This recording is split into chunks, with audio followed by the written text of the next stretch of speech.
السلام علیکم ورحمۃ اللہ۔ میں فضل خدا النور میڈیکل کمپلیکس چکدرہ دیر سے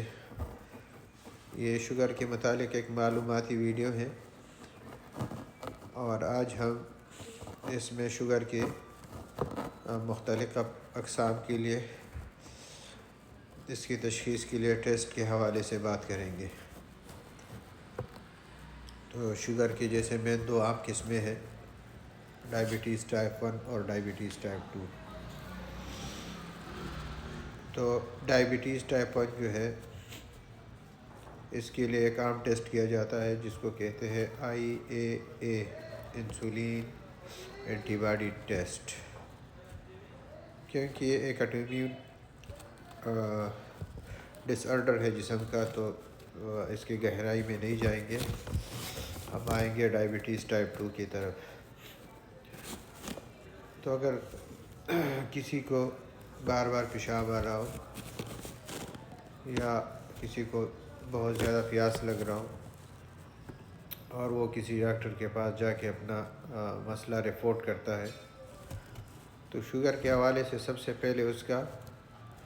خالی پیٹ ایک ٹیسٹ کیا جاتا ہے جسے فاسٹنگ پلازما گلوکوز ٹیسٹ کہتے ہیں، FPG۔ تو اگر ہم خالی پیٹ کا ایک ٹیسٹ کریں گے تو ہمیں ان سے 3 چیزوں کا پتہ لگ جائے گا، اور اس کے لیے یہ ہے کہ مریض کو کم سے کم 8 گھنٹے خالی پیٹ آنا پڑے گا، اور اس 8 گھنٹے میں وہ پانی استعمال کر سکتا ہے۔ پھر اگر 8 سے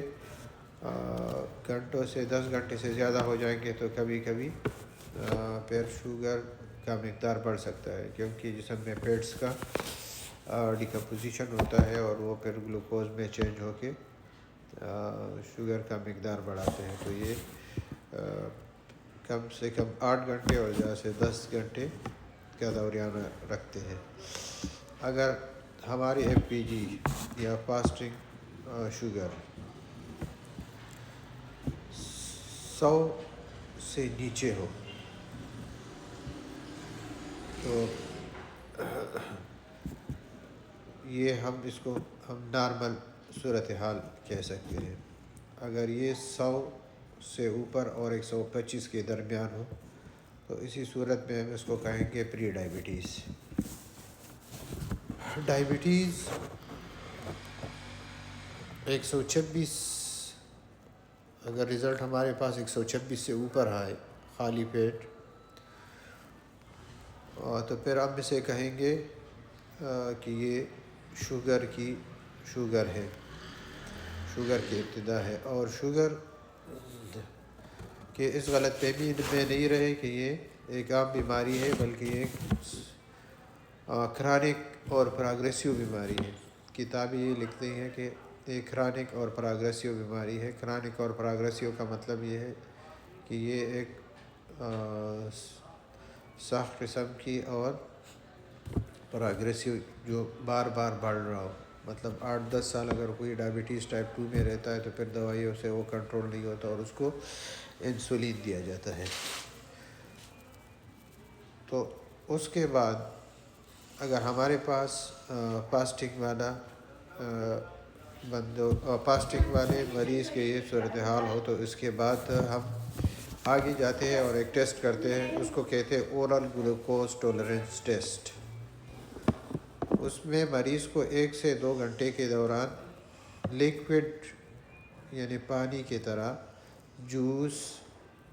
یا کوئی اور لیکوڈ، اس میں چینی کا مقدار بڑھا کے پلاتے ہیں۔ پھر اس کا ہم ٹیسٹ کرتے ہیں مریض کا،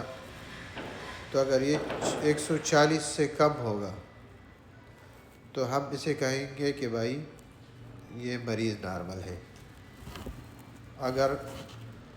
یہ 140 اور 199 مطلب 140 اور 200 کے درمیان ہو تو یہ پری ڈائبٹیز ہے،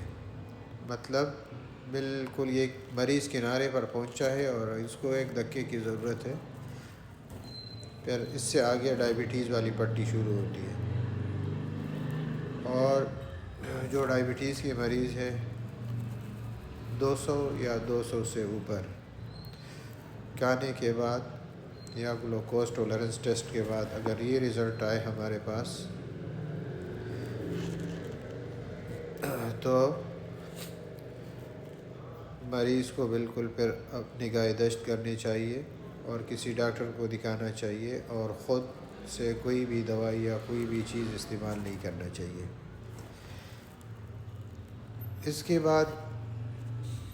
ایک اتھینٹک ٹیسٹ جو پوری دنیا میں مانا جاتا ہے اس کو کہتے ہیں HbA1c ٹیسٹ، تو اس کو گلائکیٹڈ ہیموگلوبن ٹیسٹ بھی کہتے ہیں۔ اس میں مریض کے خالی پیٹ کا یا مطلب فاسٹنگ کا ضرورت نہیں ہوتا، نارمل مریض کا 5.7 ریڈنگ آئیں گے، اور اگر یہ پری ڈائبٹیز کا مریض ہو، مطلب جس کو شوگر شروع ہونے والا ہو، تو یہ 5.7 سے بڑا ہوگا اور 6.4 سے نیچے ہوگا۔ ڈائبٹیز کی صورت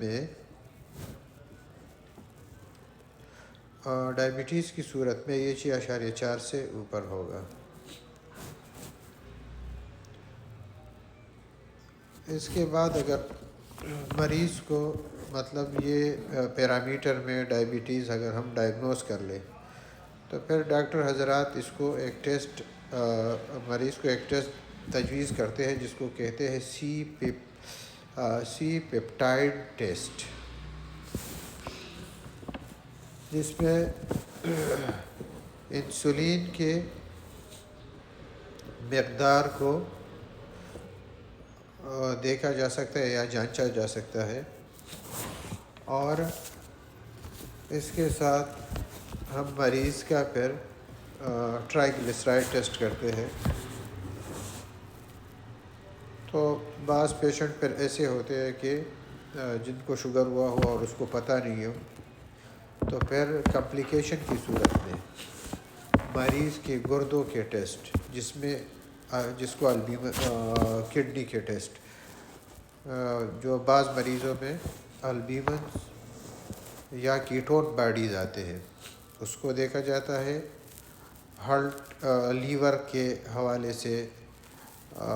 ٹیسٹ کیا جاتا ہے LFT، اور ہارٹ کے حوالے سے ECG اور ایکو کیا جاتا ہے، اور یورین کا جو ٹیسٹ ہے اس میں کیٹون باڈیز آتے ہیں۔ اس کے علاوہ اور بھی ایڈوانس ٹیسٹ ہے